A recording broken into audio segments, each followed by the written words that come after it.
Hello, everyone. Welcome to another edition of the Aravaipa Rides podcast. Today, I have with us Chris Johnson. He's the president of the Tonto Gravity Riders, not Tonto Mountain, but Tonto Gravity Riders. He's going to talk to us a little bit about his organization today, what they are up to, what some of their recent activities are, and as well as the grand master plan for the Penile Mountain Trail System. So welcome, Chris. Thanks for coming in. Thanks for having me. Absolutely.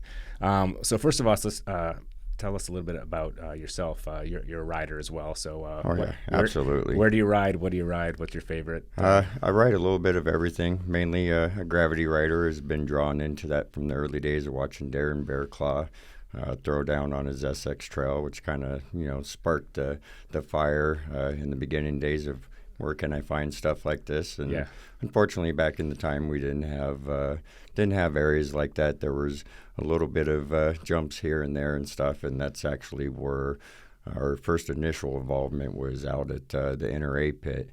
And it was actually, we had the desire to create something that we didn't have in Arizona, and it took off and became quite popular. And at one point in time, we went through the whole process of making it legalized, and we're working with the Forest Service. And, well, we found out real quick that things can change extremely quick. Sure. And we were getting close to having plans and everything in place, and the rec ranger changed, and a new person came on board as the rec ranger, and they weren't mountain bike friendly.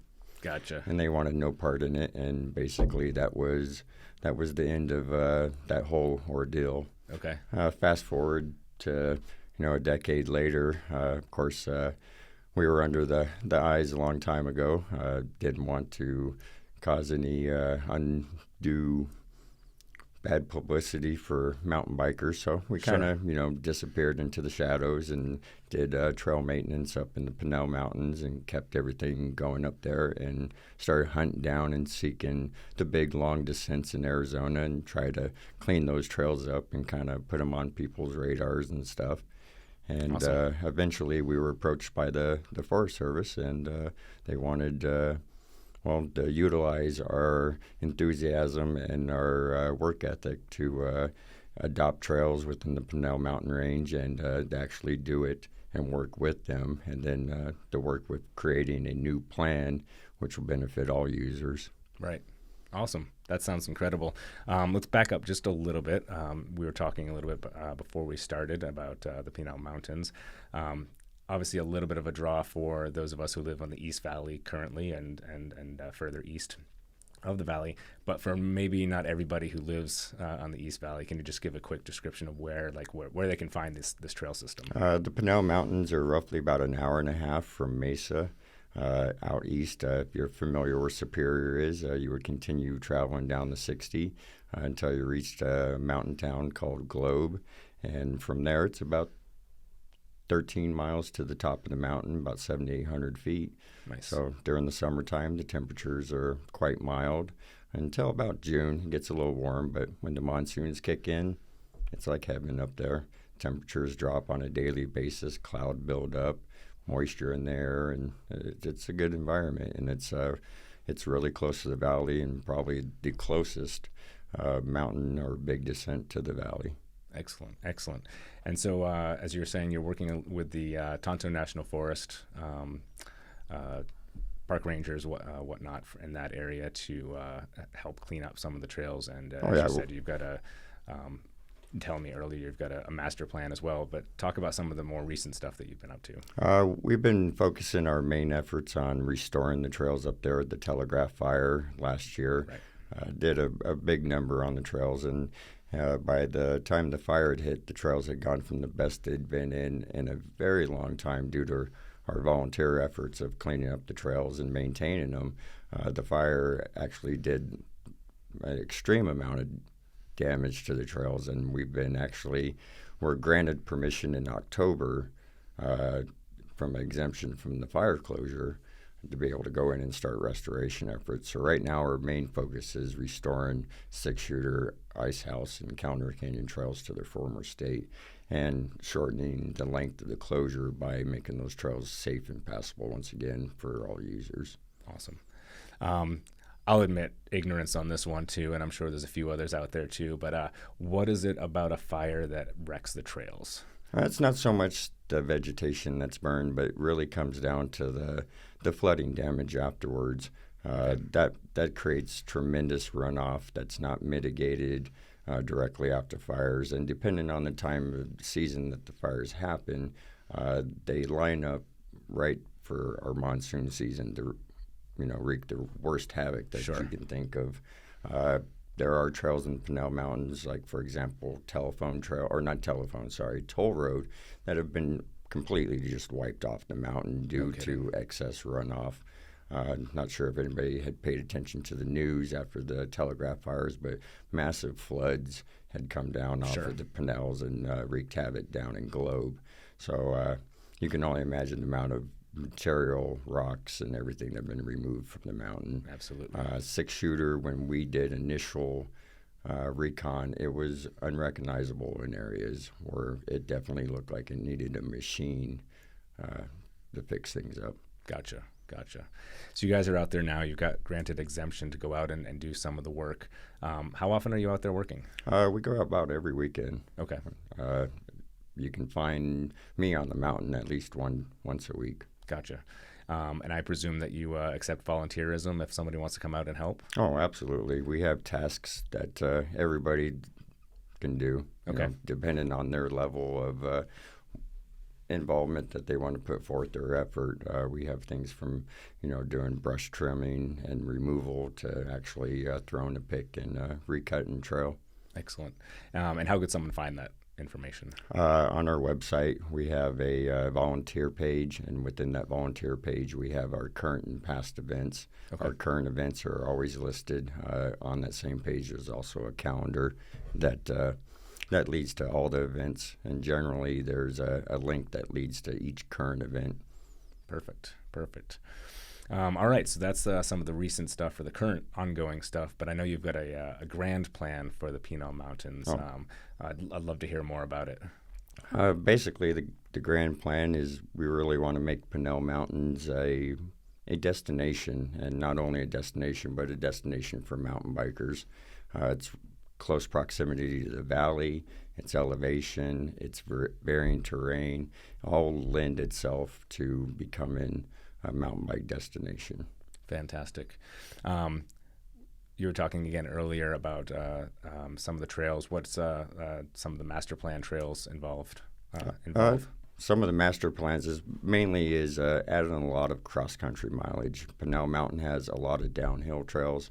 They all go top to bottom, drop 3,000 feet, and as short as 5 miles. So if you can imagine trying to hike or pedal up that's not quite, not quite fun. Sure. Some people seek out that pain, but others actually like to get out and enjoy Mother Nature. So our idea is to add a whole bunch of pedal mileage, mainly on the top of the mountain. The top of the mountain, you can go up there and camp, and there's nothing to do except for go off the face all the way down to the bottom of the mountain, or go down one of these steep trails and then come back up the steep mountain. So we're looking to increase trail that families, mountain bikers, hikers will all enjoy while they're up in the upper campgrounds.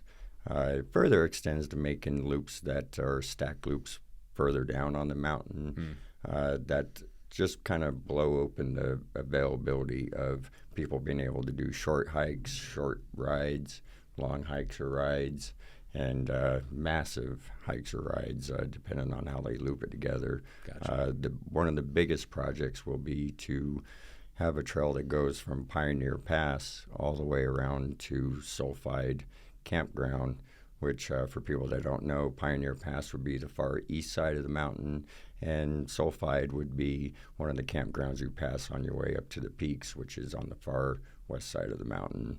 The distance of a trail like this would provide roughly 14 miles of cross-country travel from one end to the other, with the varying altitude between 5,500 and 6,500 feet. So not a whole lot of big elevation or gain, but of course a rolling contour trail that everybody will enjoy. Sounds great. So from the description that you're giving me, it's kind of currently more of a shuttle run on some of these, where Absolutely. you're not, unless you're, like you said, into the pain of climbing. Even hikers use it as a shuttle route because they prefer to go either up and get a ride back down, or go down and then take a ride back up at the end of the day. So great. Well, these new trails sound like it'll really, like you said, make it more of a destination where you could spend several hours doing loops, connecting different peaks, whatever, right? Yep. And you can go and recreate without having to have 10 other buddies or 5 other buddies that want to shuttle with you. You can go up by yourself and have an all-day adventure riding your bicycle, or whatever it is that you're using the trail for. Awesome. So you don't just have mountain bikers out there, right? You said hikers. You've got trail runners might use the trails, or were using the trails before the closure and stuff like that too. I presume these will make it a lot easier for those folks to get around and to, again, create some bigger loops for them, not to just climb up and to come straight back down. Oh, yeah, absolutely. Absolutely. Nice. Our sister company will probably enjoy hearing a little bit about that. Maybe we'll get a couple of races, a running and a bike race out there in the next few years after we get some the closures lifted and the new trails built. Yeah, there was some talk and some interest from I can't remember what local riding group, or not riding group, but running group, because they were looking for a way to go from the Globe Park, which is the Bagula Dash Park. And they wanted to be able to find a way to get to the foothills of the Penile without having to use roads as their courses. Okay. And there was a big run up there before the fire that had utilized roads in Globe, had gone up to actual Forest Road 651 towards the peaks, and then they went down Kellner Canyon and then back into town. Gotcha. Okay. Very nice. And I know you're not with the National Forest, but do you know any expectations on the closure being lifted, or what they need to accomplish to get that ban taken away? Well, currently it's pretty hard set that it's not going to open until September, I believe, September 22nd or 14th. Of this year, though? Of this year. Okay. So we've still got another 7 months of closure, and hopefully within that time we can have the trails back up to shape. Our guess is that if we can help get the trails back into shape before then, that once the safety issues are mitigated and trails are recognizable and people don't get lost when the trail disappears, that they may relax on that. But there is also a chance that if safety issues aren't mitigated by then, that they may actually extend the closure. Sure. You never know with the government, right? They're gonna enforce whatever they need to enforce. That is true. Totally understand. Well, I definitely hope that happens, and I hope that we can get some exposure, via this conversation here out there for the needs out there on the mountain system, because I think it's possibly a new gem, like an unknown gem, right? Close to the valley, has the elevations of Flagstaff, but a quicker drive. And when you get your master plan, getting going and close to complete, it's going to have quite a bit of options out there for all kinds of recreators, not just bikers, but also to spend some time. So those of us who might be in the valley and have to travel that hour and a half or so to get out there, we're not just going to go and go down once and take the shuttle back up and maybe go down twice again, but we can spend like half the afternoon exploring the trails and then get a good ride in or a good run. Or even a weekend. Yeah, there we go. Camp on the top, like you said. As an overview, like the current trail system is 35 miles. Okay. Currently, about 17 of those miles are inaccessible and unusable. So there are plans, and there are thoughts of decommissioning these trails in proposal for adding additional mileage that will actually see users use them. Right now, they're trails that people really didn't use before, and Mother Nature's taking them out. So the amount of effort that goes into restoring those is better spent adding actual mileage to the mountain that all users will enjoy. So the end is we're hoping to have around like 70 miles of trails within Penile Mountain, and within those 70 miles, I'd say 50% would end up being contoured, traversing type trails. Excellent. No, that sounds fantastic. Doubling up what you have already out there. Well, again, if you want to help, he said hit the website. They've got the volunteer page on the website. You can, and does that give you does that give a person a email address to you, or is it how would they actually fill out the volunteer? The links from the volunteer page will actually link you to our Facebook volunteer page. Excellent. Okay. From there, you can signify that you're coming or you're not coming. You're interested. Ask any questions that you may have about rival work that's going to be performed that time or anything. So everything between the website and Facebook basically feeds each other. So you can get the same information from our website as you can from our public volunteer group. Perfect. Awesome. Well, I'd like to extend our assistance there as well. So definitely we should get together and do like a co-sponsored volunteer day coming up. We'll talk more about this obviously like offline, but I just want to put it out there that I think Aravaipa Rides would definitely like to be involved in that. And we'll do something about, generating a bunch of folks to take the drive out there, and we'll spend an afternoon with you cutting some of these trails or doing whatever needs to be done at that particular time. I'd also like to kind of make the announcement, too, that Aravaipa Rides will be designating 3 of our races upcoming this year. Our charity beer garden is going to go to Tonto Gravity Riders as well to help out with some of the funds that you need to get some of these bigger pieces done.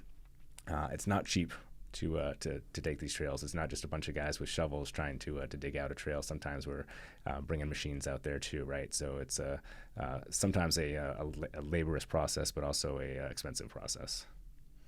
So definitely want to make sure that we do that kind of stuff for our local trails and systems. Well, we definitely want people to know that what we're doing is not all about mountain bikers. While we're mountain bikers at heart, we do realize that everybody needs to play nice and everybody needs a place to recreate, whether you're a hiker, a runner, or a mountain biker, or you ride horses and you're an equestrian. There you go. Everybody needs increased recreational opportunities that are more modern, and basically we're bringing the Penile Mountains out of the Stone Age and into the modern age. Well, like I said, it sounds like you've got an unknown gem out there. I'll be honest, and as much as I've heard of certainly the towns of Superior and Globe and a little bit of the Penile Mountains, was not aware of much of the actual trail system. So just meeting you and getting to know you over the last recent weeks, it's been a great education to me, because I've done a little research and found that there is a nice little gem that I think is about ready to get polished off and shown to the world here in maybe September 14th or 22nd of this year, if all goes well. Yep. So we were talking about the master plan, and you brought me some slides here to take a look at. Chris, tell me what we have. We have our master plan here. This is what we're presenting to the Recreation Department in Globe in the Cobra Valley, and actually I'm doing that next week on Thursday. I've already presented it to the district ranger, and she is very taken back with the amount that we have in here, and it's in-depth detail. That's great. As far as the planning goes, the overall is there's going to be a lot of additional mileage, and trails tend to go out of service because they don't get used. They tend not to get used because they're not fun or they're undesirable. So we're looking to replace the undesirable with desirable, and trails that get used quite frequently are easy to maintain. So that is our focus, is providing a lot of contour trail, which Penile Mountain just doesn't have. Within all these contour trails is you're going to find ways to be creative and make your own routes. There's going to be big loops, figure 8 loops.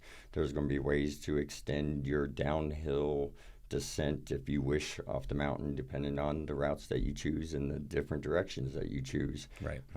As far as hiking goes, it's the same way. I mean, you get to the end of your hike and you're like, oh, I've been out here an hour and a half or 2, but I still got more in me. Well, what do you know? There's enough options where you'll be able to continue and have that stimulation, of being able to continue without having to backtrack or go out and back. And most people don't like out and back. So, sure. The idea of designing a well-built trail system that not only gives you the individual options of those trails themselves, but how those individual options actually expand the increased perceivable amount without actually increasing the amount of trail on the mountain itself. Okay.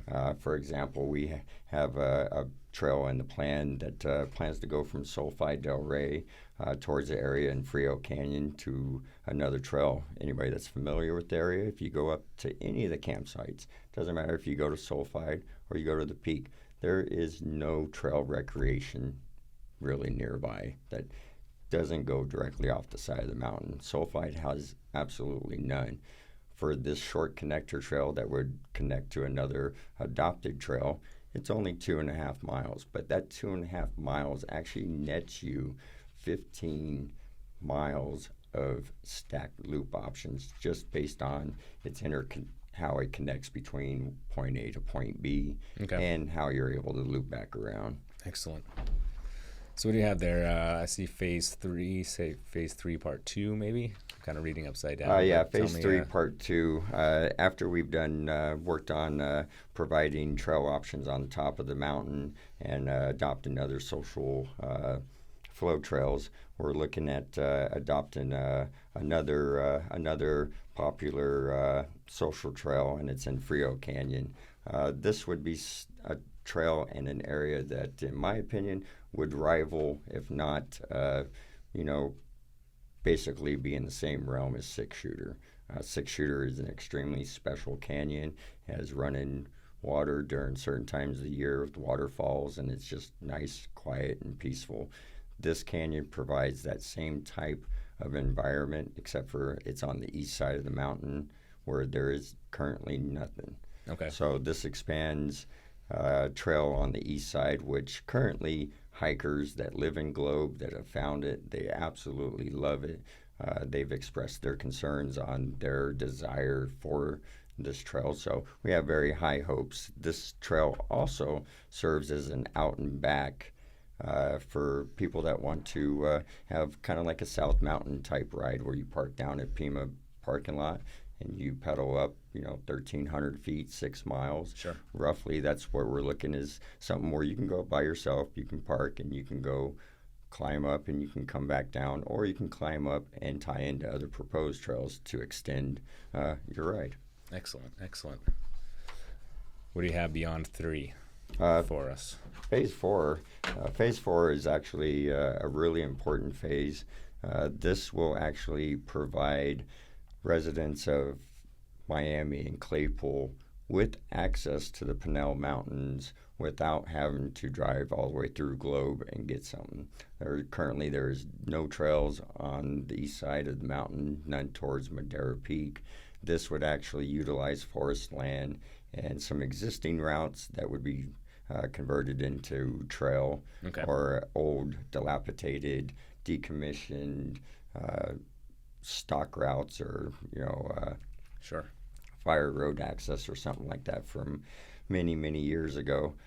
This would provide connection from Frio Canyon all the way around the Madera side into Miami. So this is an extension of the Foothills project that starts in around Icehouse CCC, which connects Icehouse CCC campground to 651, which would provide users a means to cross the foothills of Penile and get to the 651 road without having to go through the residential neighborhoods and use pavement. Gotcha. So whether you're a shuttle driver, a mountain biker, a hiker, you can traverse across the lower elevations of Penile Mountain. So this is something that actually do believe that residents in Miami are looking for as well, because there's been talk of finding a way to get trails on their side of the mountain. So that's part of like a first phase in providing something really big for them. That's fantastic. And you said right now there's really nothing, especially in the sense of an adopted real trail right on that side. Yeah, there's nothing east of Kellner Canyon. Period on Penile Mountain that is a system trail at this moment. So that increases quite a bit of mileage on that side, because that would be roughly about 8.5 miles from Forest Road 651 the Forest Road 906, which is in the foothills of Miami. Okay. And is that the final one that you just passed? One page up. Well, sorry, this one right. Yeah, sorry. Uh, Is that the final look? that is the overall final look, drawn in roughly without an actual GPS track, but gives an idea, and it's a rough visualization aid of what the mountain would look like if all of these routes were approved, which gives you a pretty big overview of the amount of options and loops that all these trails create on the mountain. And it gives quite the area that users can be spread out and not have any user conflicts or overuse of any particular trails, because there's enough variety there that the gravity crowd's going to be totally happy and have more than enough on their plate, and same with cross-country riders or your day hiker, and most importantly your families. There's going to be enough family-friendly contoured trails that Sure. That'll actually increase people's healthy lifestyles by getting them out of the house, knowing that in their backyard they actually have trails now that they can go up and hike. Awesome. One of the big things I think for the area is the actual development of a skills area at the base of Penile Mountain, utilizing the area around CCC campground. Sure. Okay. We're looking at short flow trails, interpretive loop that either has knowledge about the flora or fauna around the area, or maybe even history, something that can be used by families when their kids are there recreating using a pump track, or in the skills area, they have something they can take a short hike around, and that also provides cross-country access for bikers to get to the top of the flow runs, which bring them back down towards the skills park, which is the pump track and the balanced skills area. Right. Currently, there's not a whole lot for global youth to do. Okay. And we have a feeling that this could actually foster mountain biking as a local sport that all the kids and everybody that still feels young at heart would be able to be the gateway to get them to go from there to actually being recreational users on the mountain itself. Fantastic. Yeah, don't leave out the family, right? Start the kids young. Get them into it, get them interested in it. I know there's some of the big schools around here have teams, mountain bike teams and stuff, and that could be something, future as those kids grow up and more of them get into it. It could be something where you add that into the Globe area high schools as a potential, because there's so much more interest, right? Yeah, and this we feel we can get a lot of support from the local community, because this out of the trails benefit them, but this benefits keeping kids out of trouble, giving them something to do outdoors, which also keeps them out of trouble from roaming the streets and everything like that. And had my kids had something like this to kind of progress from, they might have actually stuck with mountain biking a little bit longer, but both of my daughters, I think by the time both of them were 11, they were riding in the Penile Mountains. Oh, wow. With me. Nice. Excellent. So I'm interested. I mean, now that I've really kind of seen a little bit more of the slides and not just heard your comments about what you'd like to do with the master plan, I got to know, like, where did you go to learn all of this stuff? But did you go to college for building trails, and where did you just pick it up as you were going along? I kind of picked up as it went along, and I've always been one, no matter what I've done in life, I've always put full effort into it. Yeah. And I tend to think that, I got a good head on my shoulders, and I can look at the bigger pictures and remove myself from certain situations to be able to look at things in different views. And then, the main thing with something like this is you got to play nice with everybody. You can't go in and saying, well, we're only going to do this, this, and this, and no one else gets kind of what they want or whatever. There needs to be a happy medium where you actually look at plans like this and you look at everybody's involvement and you look at all your users and you want to provide something that's going to excite everybody, because the more people you get excited about it, the more people you have that support your cause. The more support that you have for your cause, the more that you're able to improve those areas that those people are interested in recreating in. Yeah, I think you said it just a second ago when you said that you're good at looking at stepping outside and looking from like the outside and other people's views, because what I see now after talking to you for today and talking to you previously is that you have really looked at, you're not just looking at the mountain bikers and what they want to do just because that's what you like to do, right? You're looking at the families, you're looking at the hikers, you even mentioned equestrians, although they haven't put too much interest in your cause yet, that it would be something that they would benefit from too if they're taking their horses out. So you haven't just said, let's just get a bunch of fun flowy trails for the riders to go out and tear things up, but let's get everybody involved and make sure that this becomes like you said, a destination.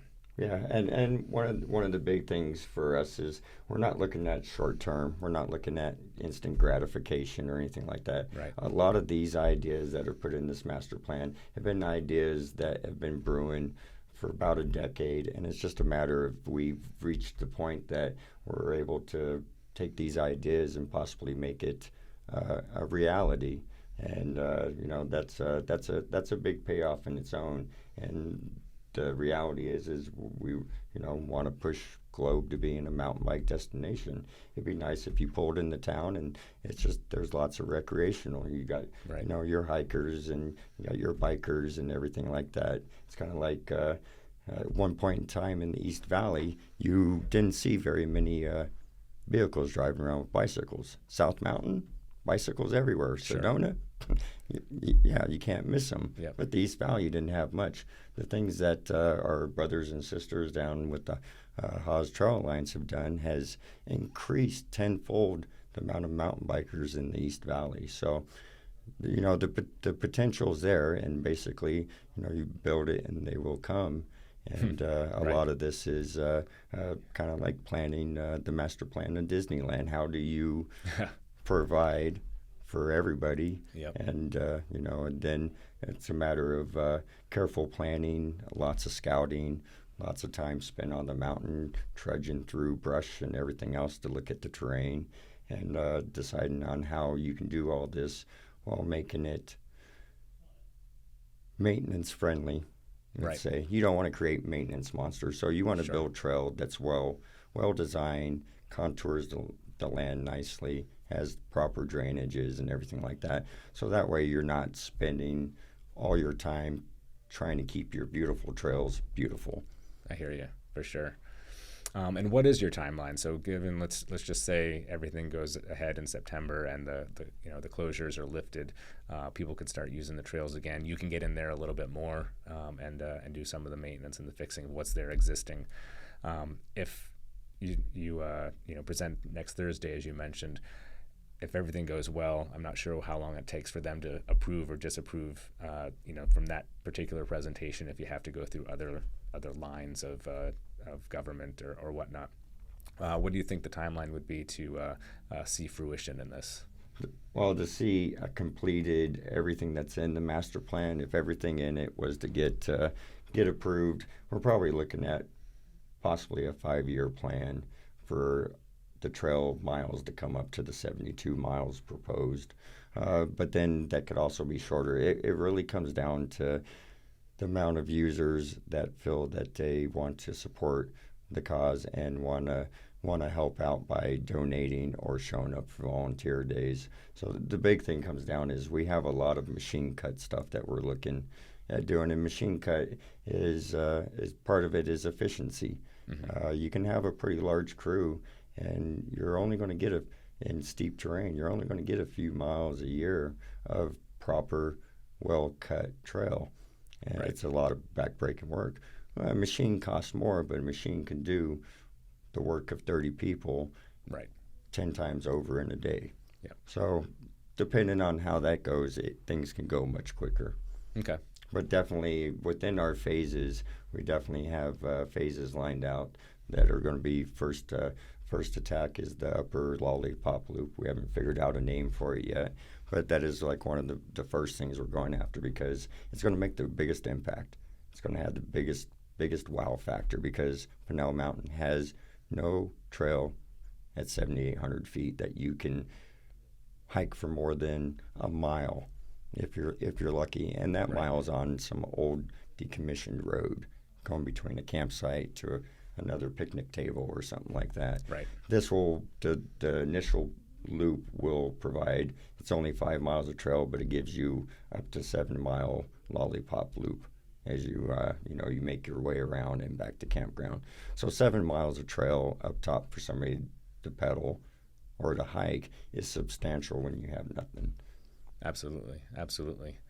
Are you already looking ahead, or are you just focused on this process right now? Mainly focused on this process because this is quite the endeavor of over doubling the mileage on the mountain while decommissioning stuff. So At the same time. that's a lot of new additional mileage. That's somewhere in probably the neighborhood of almost 40 miles of new trail on top of maybe 15 to 17 miles of adopted trail. Yep. If you could dream ahead, or if you had a spare moment to do so, is there something where you could link then Penile to another trail system or to another area further in any direction? Other opportunities that if you dared to dream? The Peniles, it's quite a large area, so I know currently they're doing trail planning down in Superior. Okay. There's currently nothing that can link you from Superior to Globe, so that's always a possibility. But that is some quite rough terrain between those 2 points. But the far east side of Penile Mountain in El Capitan Pass actually has a lot of potential on that side, and it has much more scoured and cross country friendly terrain that kind of somewhat resembles Sedona's type. Vegetation, but further plans would be we are at the Tonto Gravity Riders, so we do have our eyes on other areas within the Tonto National Forest, of course, that we'd like to either adopt or improve. So certain areas like that is one we put on everybody's radar a long time ago is Gold Ridge Trail 47. Okay. That's just outside of Phoenix, going up 87 and across from Mount Ord. Right. It starts at the top of Mount Penile. It is the only trail outside of the Mazatol Wilderness, and it drops 3,000 feet in six miles. So we put a lot of work into that at one point in time and cleared everything and kind of put it on the map, and people are again showing interest in that, and that is within the Tonto and currently without trail stewards. Gotcha. Excellent. Well, I won't push down this road too far. It looks like you've got quite a project in front of you. I definitely wish you the best of luck with your presentation next week. From everything you've told me and everything that you've shown me, I think you're going to do great because you know your stuff, and you've got quite a presentation here with all of these new trails. And again, if there's anything that we can do, I think linking up sometime in the future, once these really get going and you can do quite a bit more, we'll definitely get some volunteer days up. We'll do something maybe with our sister company with Aravaipa Running, since runners like trails too, from what I've heard, and we can bring some manpower out there to some of your volunteer days. Absolutely. That would Awesome. be much appreciated. For sure. All right. Once again, thanks for coming and talking to us today. I think we'll sign off.